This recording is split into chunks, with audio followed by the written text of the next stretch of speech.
Vamos a dar inicio al tema del día de hoy, al cual he titulado Marca la diferencia. Y yo quiero hacerles pues una anécdota y para que sea el conocimiento general. Y antes de eso quisiera preguntarte, ¿tú conoces o has escuchado de un hombre que vivió poco antes de el inicio del siglo XX, por allá de entre 1833 y 1896, llamado Alfredo Nobel o Alfred Nobel? A lo mejor te recuerdas de quién pudiera ser este hombre. Y te recuerdas propiamente porque pues él es el que instituyó el Premio Nobel de la Paz, ¿verdad? Y pues después de su muerte empezaron a generar este premio que él pues había patrocinado eh, para que se pudiera tener una premiación a aquellas personas que hicieran algo a favor de la paz. Y ya después el premio Nobel pues se da para muchas otras ciencias. Bueno, qué bueno que lo recuerdes de esa manera, porque logró su objetivo.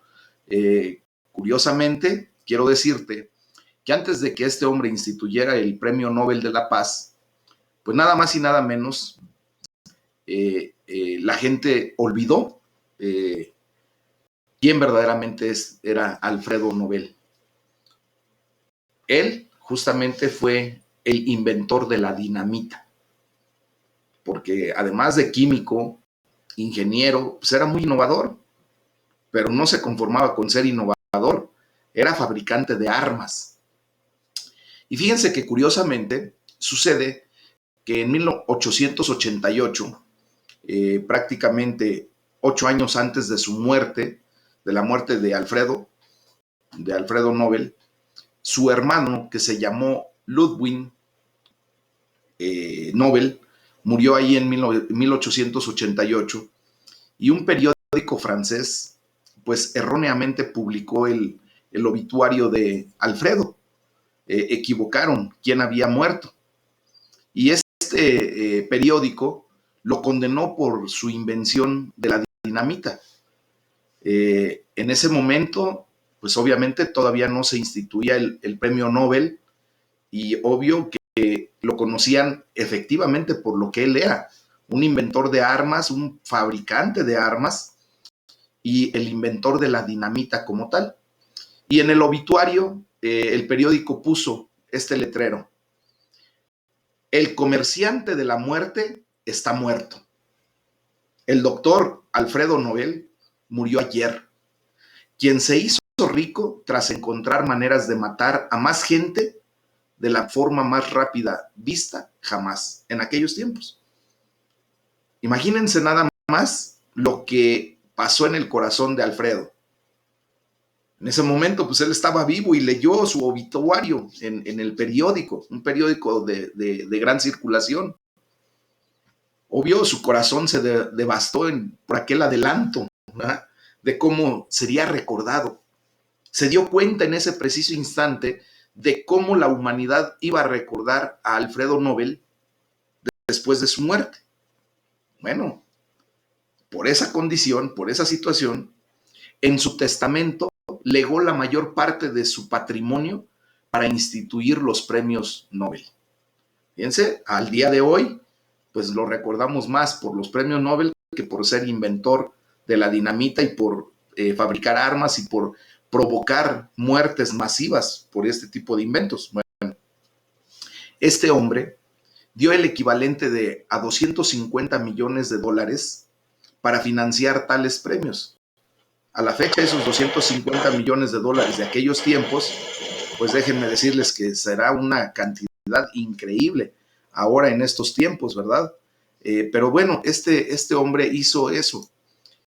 Quiso que lo recordaran de diferente manera. Y curiosamente, Alfredo tuvo una rara oportunidad de evaluar su vida cuando se acercaba ya a su fin propiamente, y la vida le dio la oportunidad de vivir el tiempo suficiente para cambiar el resultado de aquella evaluación, de cómo iba a ser recordado. Antes de venir a Cristo, tú y yo, ahora vamos a aterrizar en lo nuestro, posiblemente Dios te ha dado ya la oportunidad de ver cómo pudiste haber sido recordado si hubieras muerto antes de venir a los pies de Cristo. Y cada quien tenemos nuestra propia historia. Cada quien sabemos cómo nos iban a recordar.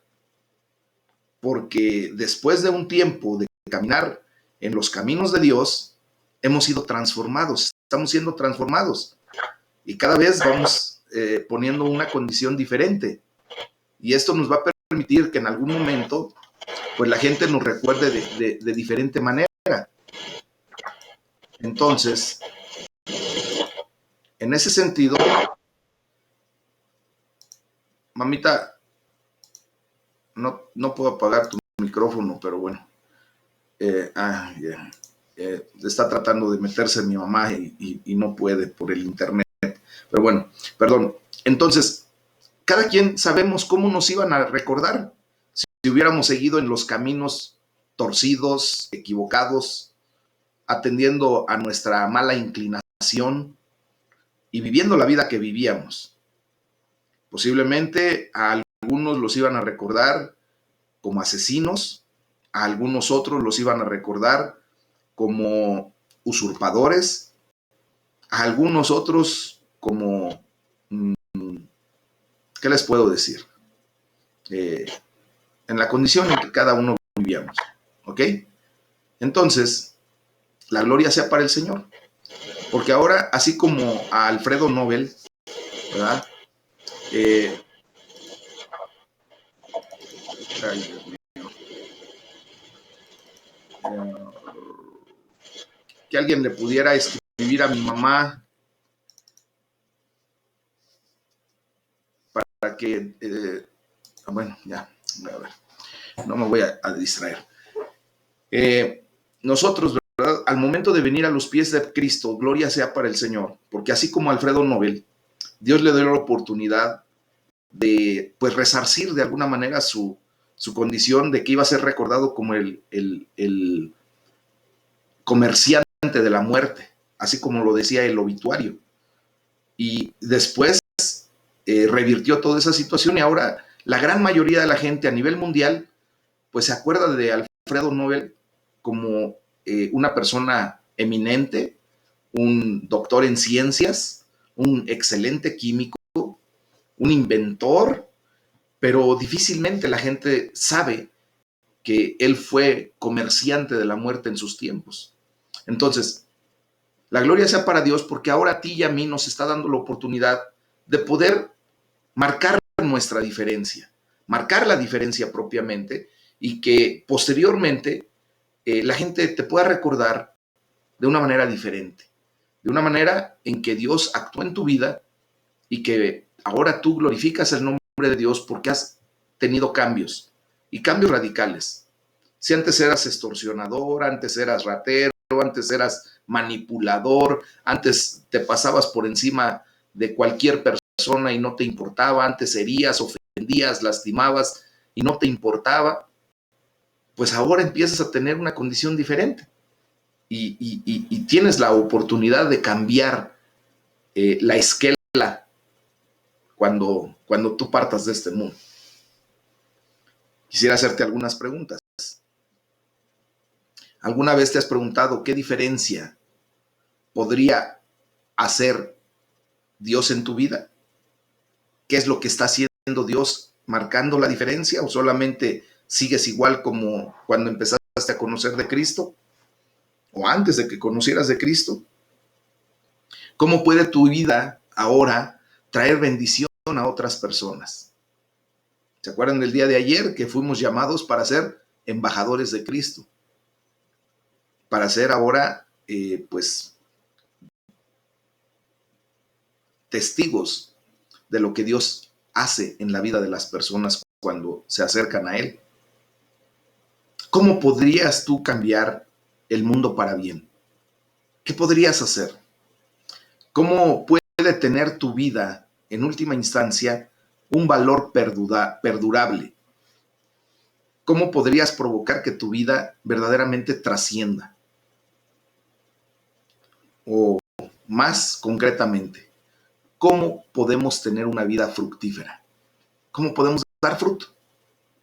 Bueno, pues vamos a leer el Salmo número 105, de los versículos 12 al 22, y aquí la palabra de Dios nos enseña a comprender que el fruto viene de la fidelidad a Dios, al Dios de la Biblia.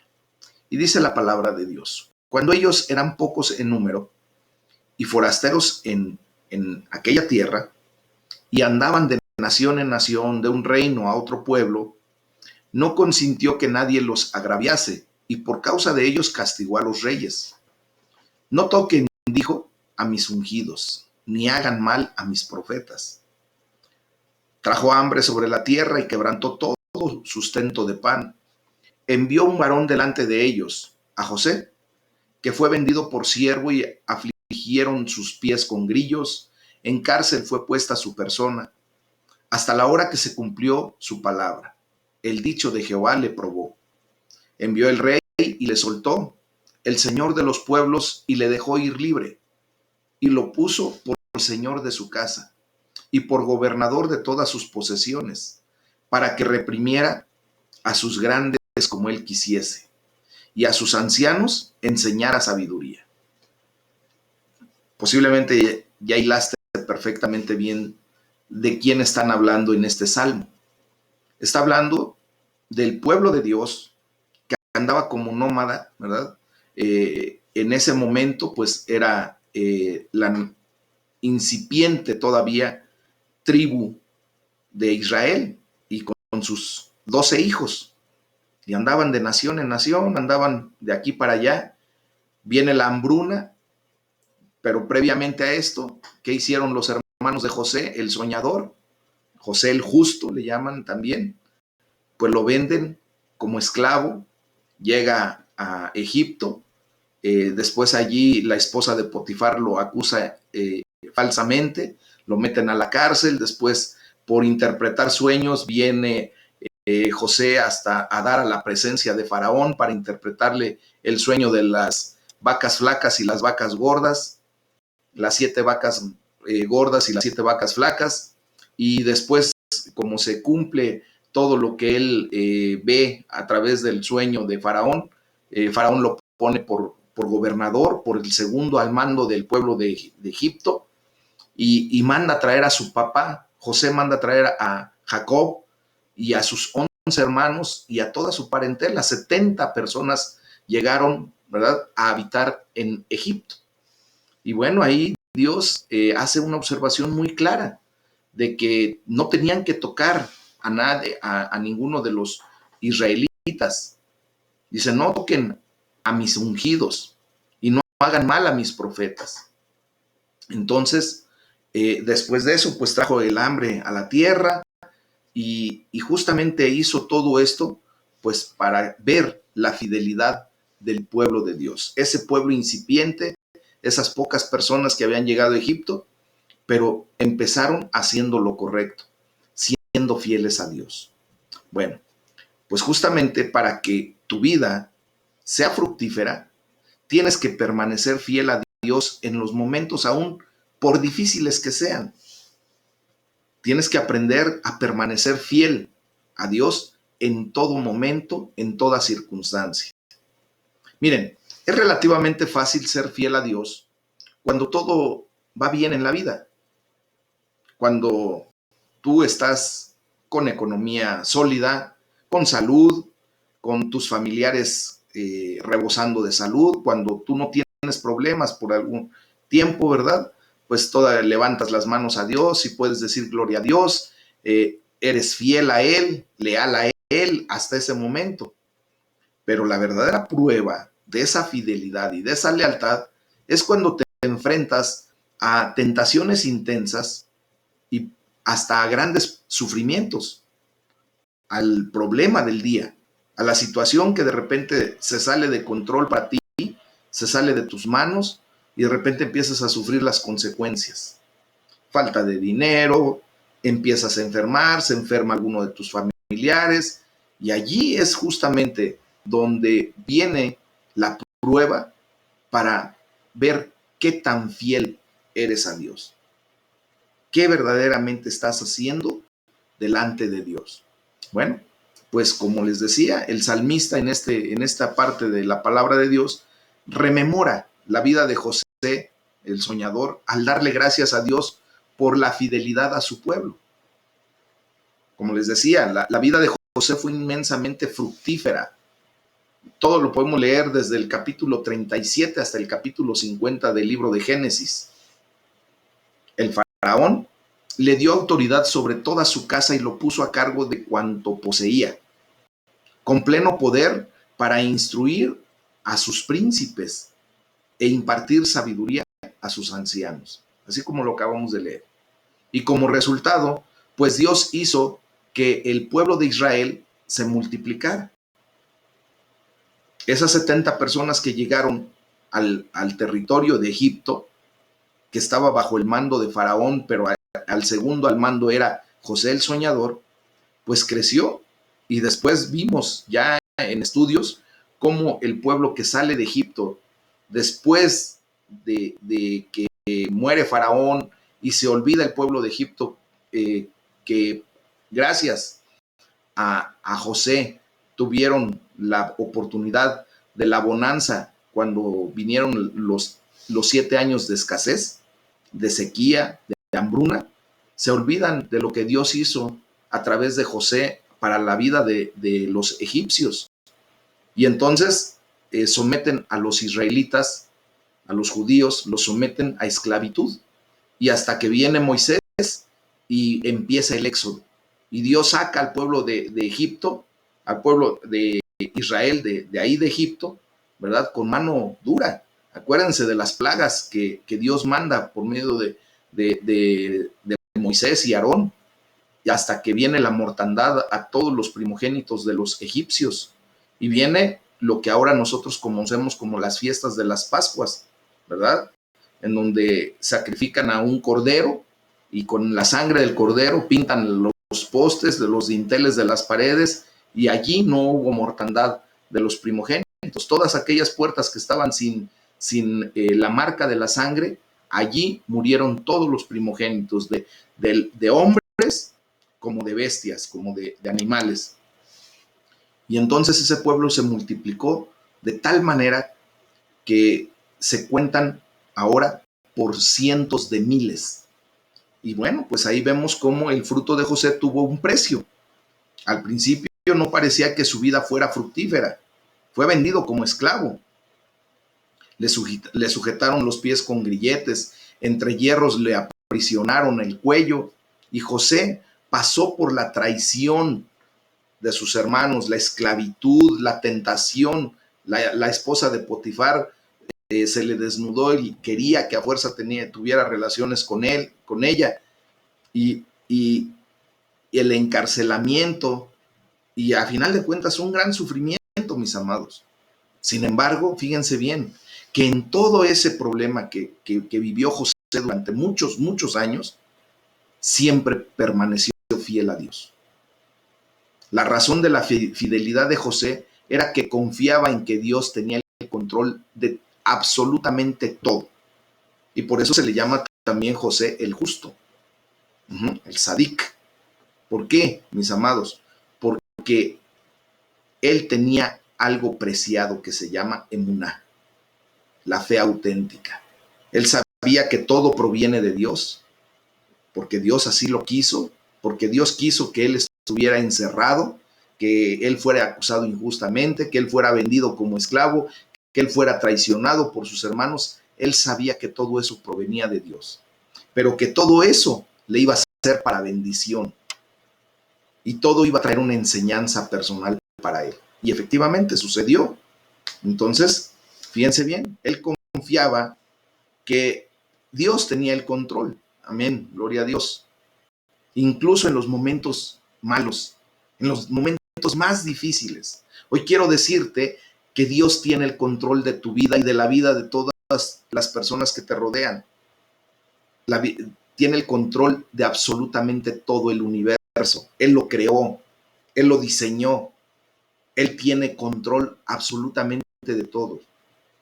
Y fíjense bien lo que sucedió. José no solo permaneció fiel a Dios a pesar de su aparente abandono, porque muchos de nosotros después de un tiempo, muchas ocasiones nuestra fe no nos alcanza y pensamos que Dios nos abandonó, que Dios nos dejó, porque la enfermedad no cede, porque la economía no crece, porque vienen más problemas, nos llueve sobre mojado y de repente pensamos que Dios nos abandonó.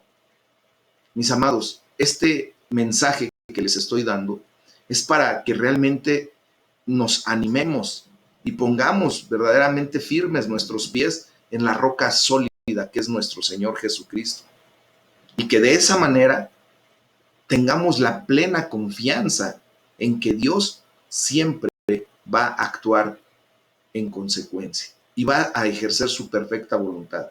A lo mejor su voluntad tú y yo todavía no la alcanzamos a comprender y no podemos comprender cómo a través de problemas, a través de enfermedad, a través de una economía quebrada, a través de situaciones adversas que nosotros entendemos que no deberíamos vivir, todavía no entendemos cómo la voluntad de Dios es buena, agradable y perfecta si estamos pasando por lo peor.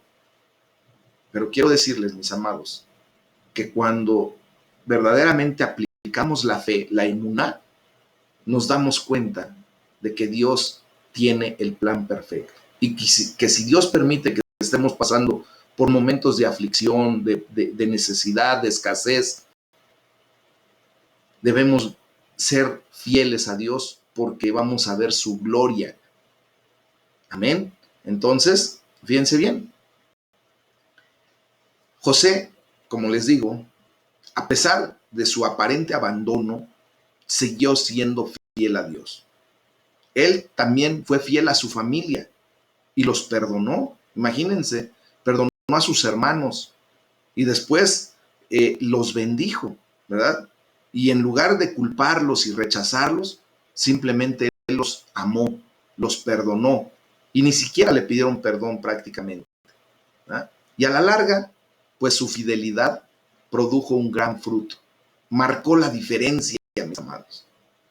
La fidelidad que tú y yo depositemos en Dios, tengamos para Dios, va a hacer y a marcar la diferencia en nuestras vidas.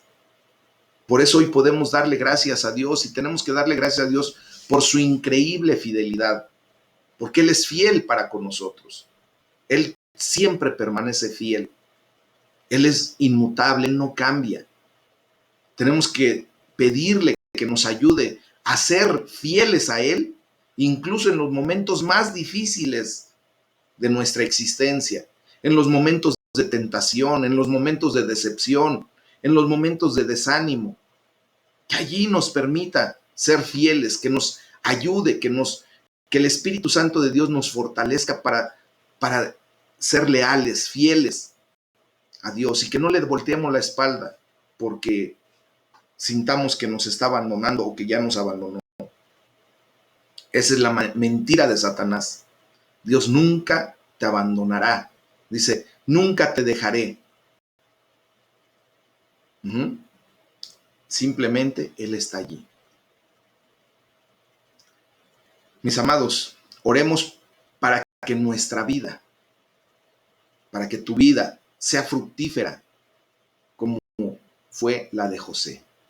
Oremos para que Dios nos permita marcar la diferencia, que la gente verdaderamente sepa que tú y yo tenemos algo diferente y no para vanagloriarnos, no para que digan, ay, qué bueno es Luis Fernando, qué bueno es Miguel Ángel, qué bueno es Enriqueta, qué buena es Marta. No, para que la gente pueda decir, qué bueno es su Dios, qué misericordioso es su Dios.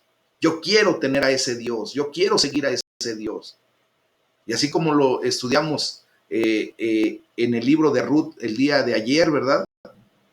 Así como su suegra, Noemí, le presentó a un Dios bondadoso, de amor, de misericordia, llegó el momento en que Ruth dijo, tu Dios será mi Dios.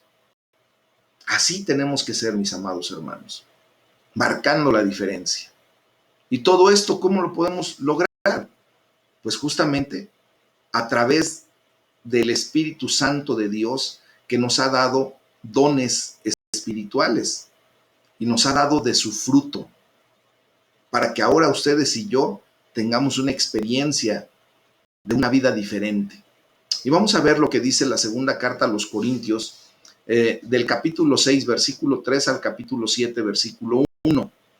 Y dice la palabra de Dios: no damos a nadie ninguna ocasión de tropiezo, para que nuestro ministerio no sea vituperado.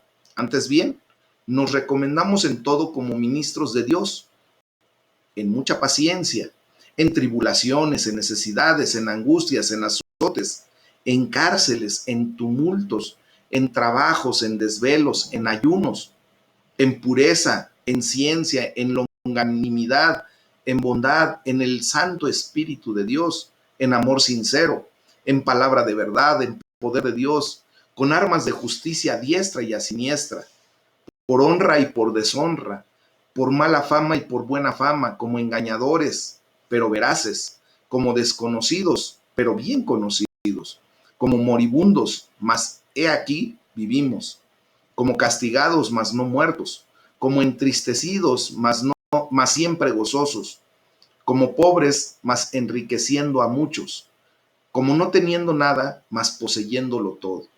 Nuestra boca se ha abierto a ustedes, oh Corintios, nuestro corazón se ha ensanchado. No están estrechos en nosotros, pero sí son estrechos en su propio corazón, pues para corresponder del mismo modo, como a hijos hablo, dice Pablo, ensánchense también ustedes. No se unan en yugo desigual con los incrédulos, porque ¿qué compañerismo tiene la justicia con la injusticia?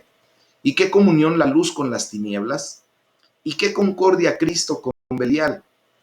¿O qué parte el creyente con el incrédulo? ¿Y qué acuerdo hay entre el templo de Dios y los ídolos? Porque ustedes son el templo del Dios viviente. Como Dios dijo, habitaré y andaré entre ellos y seré su Dios, y ellos serán mi pueblo. Por lo cual, salgan de en medio de ellos y apártense, dice el Señor, y no toquen lo inmundo, y yo los recibiré. Y seré para ustedes por padre, y ustedes me serán hijos e hijas, dice el Señor Todopoderoso. Así que, amados hermanos, puesto que tenemos tales promesas, limpiémonos de toda contaminación de carne y de espíritu, perfeccionando la santidad en el temor de Dios. Hermosa palabra que acabamos de leer, mis amados hermanos. Tu vida puede ser inmensamente fructífera, puede marcar la diferencia verdaderamente. ¿Sabes por qué? Porque el Espíritu Santo vive dentro de ti. Tú eres el templo del Dios viviente. Lo acabamos de leer ahí en la segunda carta a los Corintios 6:16. Así como en el Antiguo Testamento, pues Dios habitó, ¿verdad?, en el tabernáculo, en ese lugar santísimo, pues así ahora también habita en ti y en mí, obviamente, por su Espíritu Santo. El Espíritu Santo produce frutos hermosos en tu vida, en mi vida, en nuestra vida, mis amados. Y ya vamos a llegar al punto cuando leamos Gálatas 5, versículos 22 y 23, que es el fruto del Espíritu Santo. Paz, paciencia, benignidad, bondad, fe, templanza, mansedumbre, gozo y amor. 9 gajitos, 9 partes de lo que viene a conformar el fruto del Espíritu Santo. Ahora el Espíritu de Dios nos ha dado esos dones, esas condiciones perfectas para sentir la presencia de Dios y vivir como Dios nos ha diseñado desde un principio, para ser factores de cambio, para marcar la diferencia. Bueno, la vida de Pablo fue sin duda una de las más fructíferas en la historia del mundo, al grado de que tú y yo estamos aún leyendo, estudiando, predicando lo que Pablo nos enseña, ¿verdad?, de la palabra de Dios. Bueno, se describe él a sí mismo como un siervo de Dios. Y fíjense, durante el tiempo de su vida enriqueció a muchos, sí, y económicamente, porque él no fue mezquino. Él les enseñaba a hacer cosas a las personas para que a través del fruto de su trabajo obtuvieran riquezas. Para Pablo las riquezas también, quiero decirles que eran primeramente las riquezas espirituales de estar en Cristo. Su vida, el día de hoy, sigue enriqueciendo a muchos de nosotros. Déjame decirte que hoy tú y yo, a lo largo de estas 2 semanas, 3 semanas que hemos estudiado las primeras cartas de Pablo, hemos sido enriquecidos grandemente. Nuestro espíritu ahora está con poder, con autoridad. Dios nos trae de gloria en gloria, de victoria en victoria, a través de lo que inspiró por el Espíritu Santo a Pablo para escribir para nuestra bendición. Hoy tú y yo podemos decir, somos ricos, y ricos verdaderamente espiritualmente hablando, porque hemos recibido esa bendita palabra. Entonces, el fruto de la vida de Pablo, pues nada más y nada menos ha durado ya casi 2000 años, y durará hasta la eternidad, porque la palabra de Dios justamente así lo dice. Todo esto pasará, pero su palabra no pasará. Y parte de su palabra es lo que Dios inspiró en Pablo para que ahora tú y yo lo tengamos como parte de los libros canónicos de la Biblia, de esos 27 libros del Nuevo Testamento. Amén. Entonces, fíjense bien, como José, el fruto de Pablo pues también tuvo un precio. Pablo enumera algunas de las cosas que tuvo que soportar: sufrimiento, privaciones, angustias, azotes, cárcel, tumultos, trabajos pesados, desvelos, hambre, deshonra, ¿verdad? Una mala fama, tuvo que soportar a los engañadores, a los desconocidos, a los moribundos, a los golpeados, a los que estaban aparentemente tristes, a los pobres en apariencia, los tuvo que soportar. Y todo dice como si no tuviéramos nada, ¿verdad? Entonces, cuando podemos ver la vida de Pablo, pues tú y yo debemos sentirnos desafiados. Y es algo que sitúa pues todos nuestros problemas en su justa perspectiva. Pero quiero poner esto a otro nivel, al nivel de nuestro Señor Jesucristo.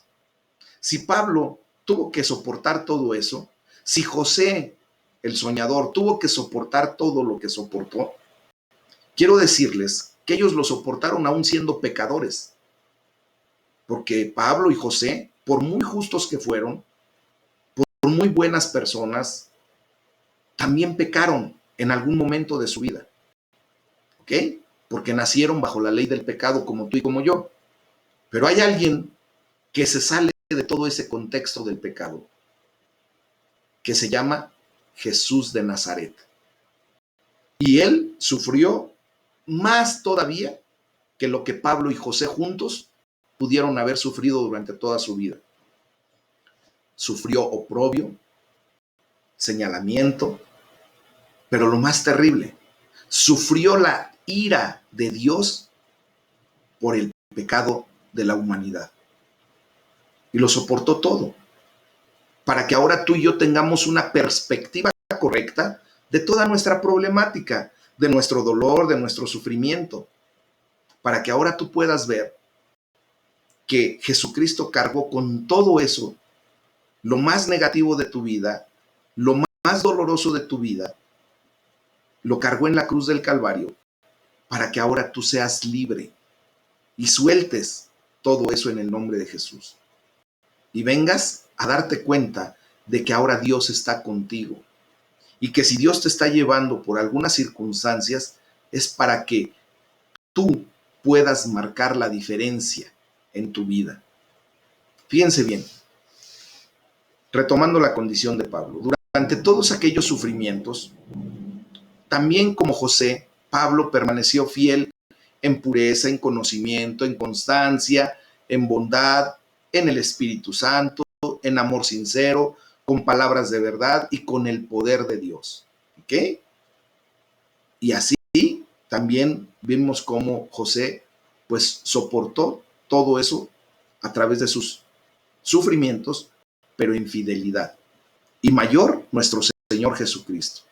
Fue hasta la muerte en una condición en donde él no tenía que pagar nada, porque él no pecó, mas sin en cambio lo hizo por fidelidad. por amor a Dios y por amor a nosotros y por fidelidad a nosotros. Así como Pablo, José, nuestro Señor Jesús y muchos otros hombres, grandes hombres de la Biblia, pues permanecieron en la verdad y siempre alegres. Fíjense, en la palabra de la versión del Nuevo Testamento llamada Phillips, Pablo afirma, no tenemos dinero, pero en realidad tenemos todo lo que vale la pena tener. A lo mejor tú y yo ahorita estamos pasando por situaciones críticas en la economía, pero tenemos todo lo que vale la pena tener. Tenemos a Cristo en nuestra vida, tenemos al Dios vivo y verdadero morando en nuestra vida, en nuestro corazón a través de su Espíritu Santo. Pablo en aquel momento le dice a los corintios, pero hoy quiero decírtelo a ti personalmente, que atiendes en la iglesia local que Dios nos permite tener, en el Centro de Formación Cristiana Aljaba de Dios, te lo digo también a ti. Hemos hablado con tanta franqueza, les hemos abierto con todo, de par en par nuestro corazón. Nunca les hemos negado nuestro afecto. Miren, él se muestra abierto, Pablo se muestra abierto y se expone ante los corintios suplicándoles que le abran también sus corazones de la misma manera. Ustedes me han escuchado muchas veces cuando les he dicho, voy a abrir mi corazón delante de ustedes y declaro mi realidad, que fui, cómo Dios me alcanzó, de qué basura el Señor me sacó, de qué lodo cenagoso el Señor me arrancó, porque yo, en mi condición pecaminosa, antes de venir a los pies de Cristo, pues viví equivocadamente. Pero Dios tuvo misericordia. Y no solo de mí, sino también de ti. Y Dios te ha arrancado de ese mundo de tinieblas, de ese reino de tinieblas, de esa condición de pecado, y te ha traído a su reino de luz admirable. Entonces, muchas veces tenemos que abrir nuestro corazón para que también ustedes abran su corazón y podamos apoyarnos los unos a los otros.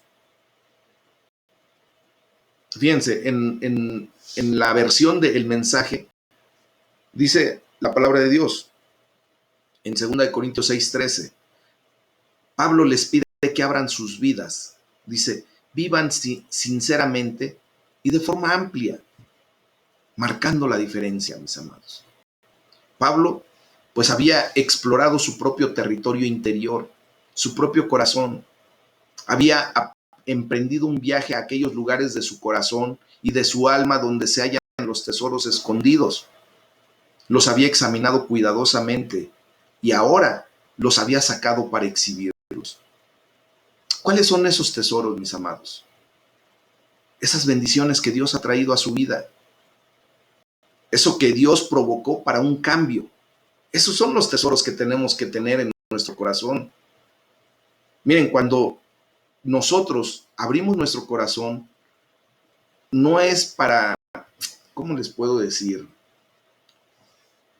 Pues para vanagloriarnos de cómo éramos. La verdad, a mí me da vergüenza recordar de cómo fui. Pero la gloria sea para Dios, porque ahora entiendo cómo Dios transformó esa vida pecaminosa en una condición diferente.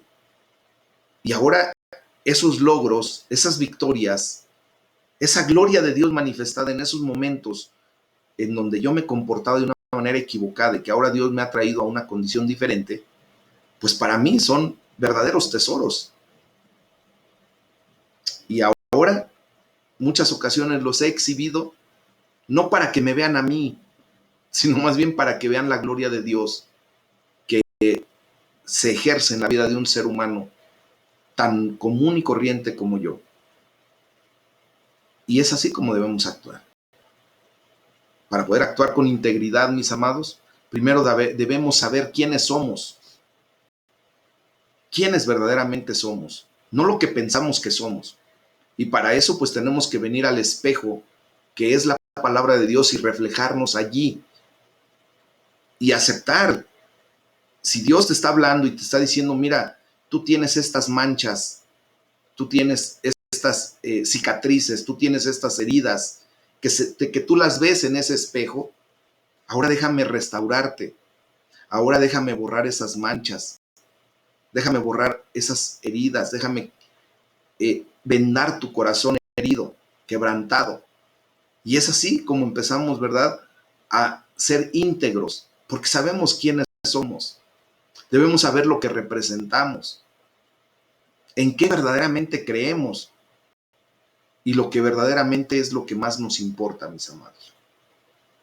Entonces, fíjense bien, las personas tienden a pensar que tienen que ser divertidas, ingeniosas o incisivas en el escenario, pero la verdad es que no tienen que serlo. He marcado mucho últimamente la condición de muchos jóvenes que tienden a pensar que tienen que exhibirse públicamente, siendo divertidos, haciendo pues algunos movimientos sexualizados, ser ingeniosos y de repente como que hacen algo como para llamar mucho la atención y siendo muy incisivos, ¿verdad? Publicando video tras video tras video para que les den los famosos likes. Pero no tienen que serlo. Si ellos supieran verdaderamente quiénes son, si tú y yo verdaderamente solo tenemos que ser honestos con nosotros mismos, saber que verdaderamente Dios está con nosotros y que Dios tiene el control de todo, que somos sus hijos, que tenemos un sentido de identidad y de pertenencia. Entonces, si podemos ser profundos, podemos también mostrar nuestra historia interior, esas emociones que tenemos, esas dudas, las luchas que de repente tenemos, los temores, todo. Y entonces, pues la gente responderá a esa condición. Por ejemplo, yo les he pedido a ustedes que cuando tengan alguna situación, que por favor me llamen. No porque sea yo chismoso y quiera entrometerme o entremeterme en sus vidas, no. Sino simplemente para que juntos, en oración, en una condición correcta delante de Dios, pues podamos ayudarnos los unos a los otros y podamos crecer en el nombre del Señor. Pablo no quiere que nada estropee esa fecundidad en la vida de los corintios.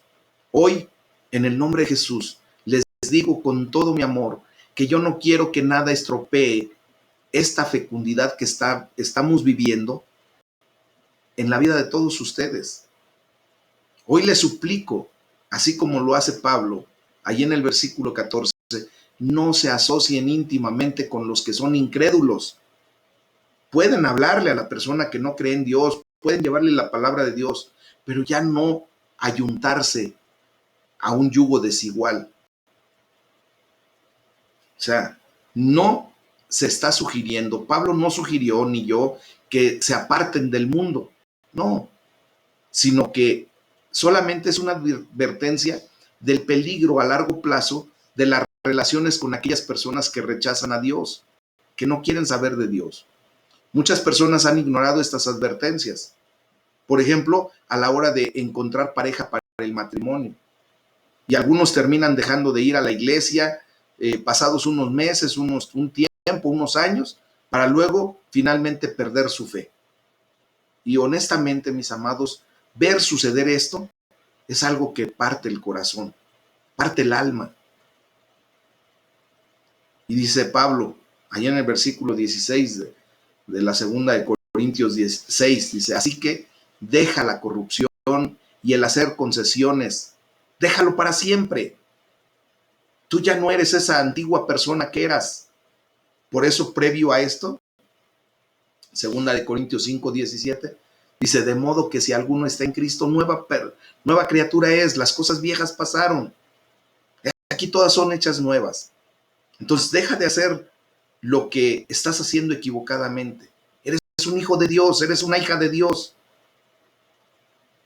Y por eso tenemos que aprender a purificarnos de todo lo que contamina el cuerpo y el espíritu, para que podamos completar en el temor de Dios la obra de nuestra santificación. Eso lo pudimos leer en la segunda carta a los Corintios, capítulo 7, versículo 1.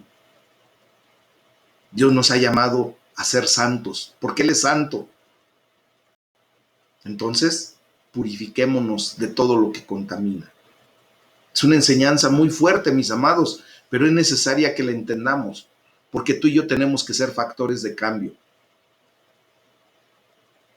Tenemos verdaderamente que marcar la diferencia, no solo en nuestra vida, en la vida de nuestros hijos, en la vida de nuestras generaciones que vienen a continuación, en la vida de las personas que nos rodean.